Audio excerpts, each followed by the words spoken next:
Yo, YouTube, what's up with your boy? Sports and Fitness Rants. I'm back, guys. Click that like button. Subscribe to my channel. What's up, guys? I'm back, man. Got a great video for you guys today, man. This is going to be like almost like a spin-off of the other video that I did yesterday. I did a video on Michael Jordan dominating the big man era. This is going to be like a spin-off of that video, guys.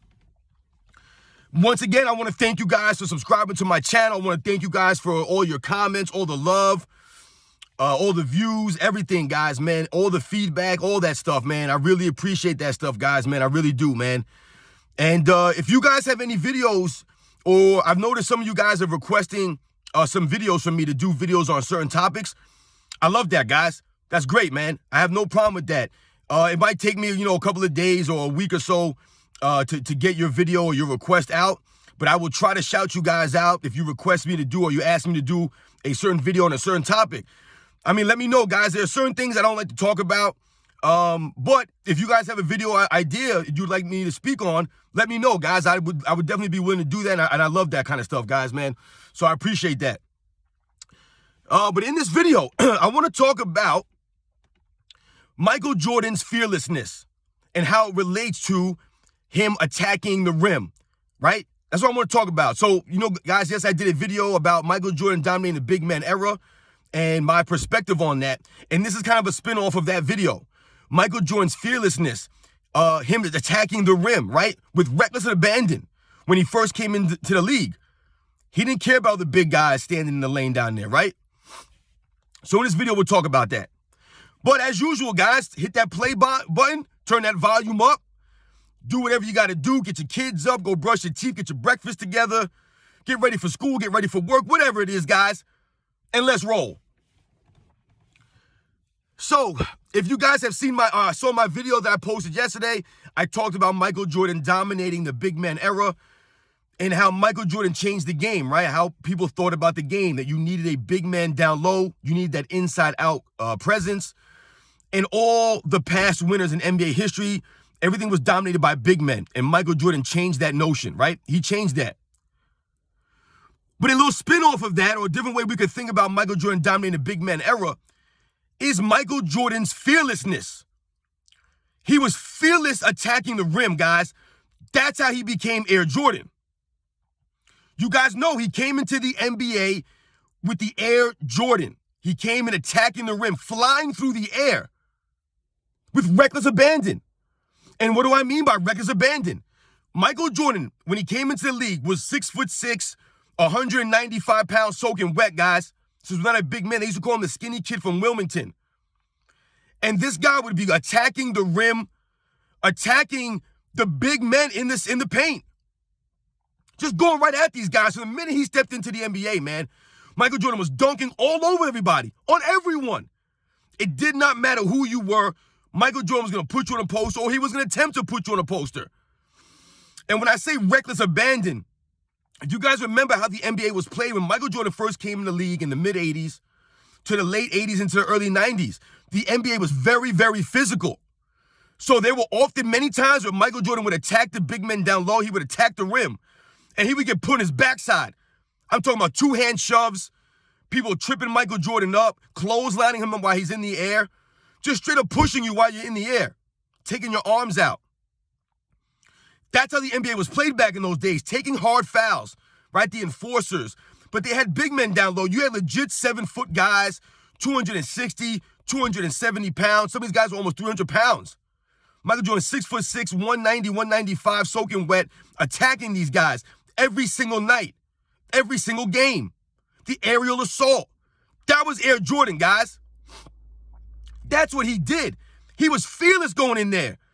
I remember seeing Michael Jordan get knocked out of the air, guys, and falling hard on his backside. I think in one of his first games in the NBA, he got knocked down hard going for a dunk attempt. This is what the NBA was about. They would not allow you to just dunk on them or to do easy layups back in those days. They would put you down. They did not care about hurting you. And that would be a regular foul. A guy could shove you to the ground while you're in midair. They could clothesline you. They could pull your arms down, grab your jersey, slap you, all these things, palm your whole face. That would be a common foul back in those days. So that's what I'm talking about, records abandoned. You had to know that you were going in there, you were going to get hit. Michael Jordan knew that. He was going to go in that paint. He was going to get either a hard foul or he was going to earn it. You have to earn that dunk. You have to earn that layup. And Michael Jordan's fearlessness attacking the paint was something that was special at that time. Because, guys, if you think about it, like I said, Michael Jordan was not the biggest of people. They used to call him the skinny kid from Wilmington, which is why Michael Jordan ended up having to develop a gym routine, right? To develop and build some more muscle on his frame because he was just getting beaten physically. And when you think about Michael Jordan's size and him going after these guys in the paint consistently, and you think about other guys of that era, the other high flyers of that generation, these guys were usually bigger than Michael Jordan. You think about someone like a Clyde Drexler, for example, guys. Clyde Drexler is about an inch or two taller than Michael Jordan, and he probably weighed about 15 or 20 pounds more than Michael Jordan when he came in the league. Clyde Drexler was like 210. Like I said, Michael Jordan was like 190, 195.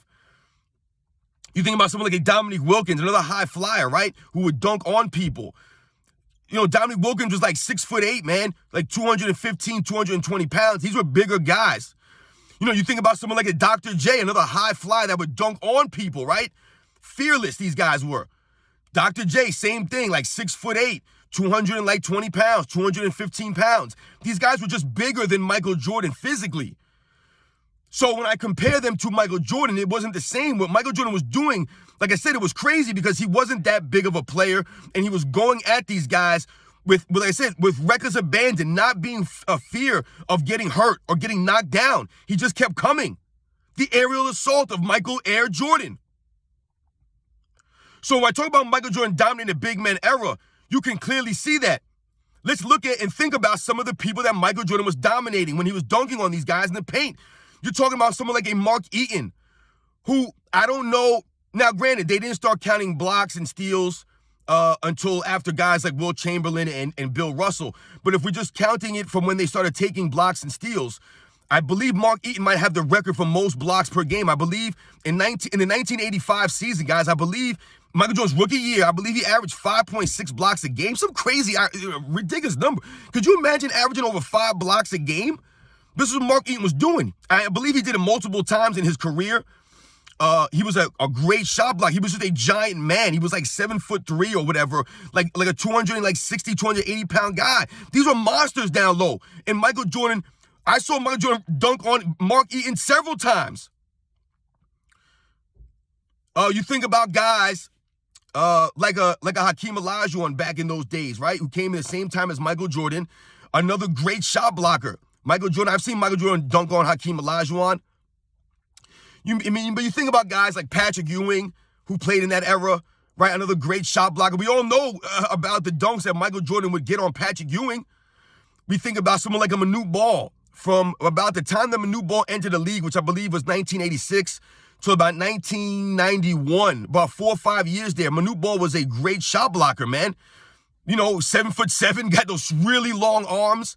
Go check out Manute Ball's dimensions, guys. It was ridiculous, man. All he had to do was just stand there and put his arms out, and the guy would just block shots.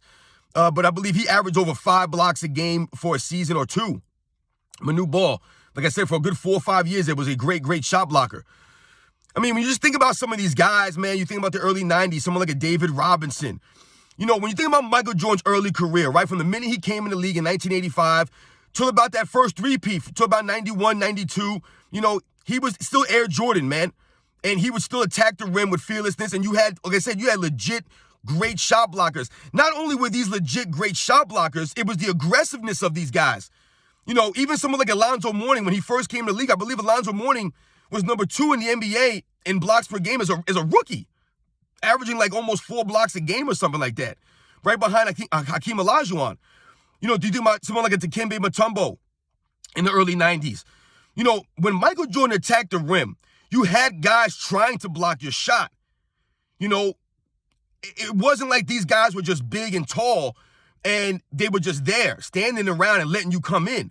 No, you were going to get either knocked down to the ground, you were going to get clobbered, you were going to get fouled hard, or you were going to earn that dunk because these guys were going to challenge everything at the rim. That's why it made what these guys were doing in those eras so special. When you're talking about dunking on people, right? And I mentioned guys like Clyde Drexler and Dominique Wilkins and Dr. J and Michael Jordan. And you think about even some of the guys I mentioned that were shot blockers. These guys would dunk on you. You know, you think about someone like a Shawn Kemp. These guys would attack the rim and dunk on people. And the thing about it was, like I said, is that they were not given anything easy. These guys were legit shot blockers. They tried to block your shot. That was their MO. They were not going to let just come in there. And even if these guys weren't quote-unquote shot blockers, you still had the enforcers down low. You still had the guys that were going to give hard fouls. You had the Charles Oakleys down there, right? You had the Robert Parishes down there. You had these physical guys that would just knock you down. They did not care about blocking the shot. They just wanted to put you down. You were not going to dunk on them. You weren't going to put them on a poster. You had to earn these dunks, and Michael Jordan earned that. He earned his stripes those first 4, 5, 6 years in the league, attacking the rim. Air Jordan, he took over the league with that because he was doing things at a size that people were like, how is this little skinny guy dunking on these giants like this? These were not 6'8" guys down low. These were not 6'9" guys down low. These were legit 6'10", 6'11", 7'2", 7'1" giants down there. Guys with super long arms, with great instincts, like Dikembe Mutombo and Manute Ball, Mark Eaton's. Mark Eaton wasn't the greatest athlete as far as jumping high. He had great instincts, and he was just a big person. These guys clogged the lanes up. These guys were not sitting on the three-point line. All the big men played down low. You had to earn it. And Michael Jordan earned those dunks, man. Those posters, man, Michael Jordan earned that poster. He had to go in there and worry about getting hurt. About literally getting hurt, guys. Anytime you attack the rim in that era, the 80s to the early 90s, you could get hurt. They would hurt you. They did not care. Guys like Bill Laimbeer, these guys did not care about hurting you. They didn't care.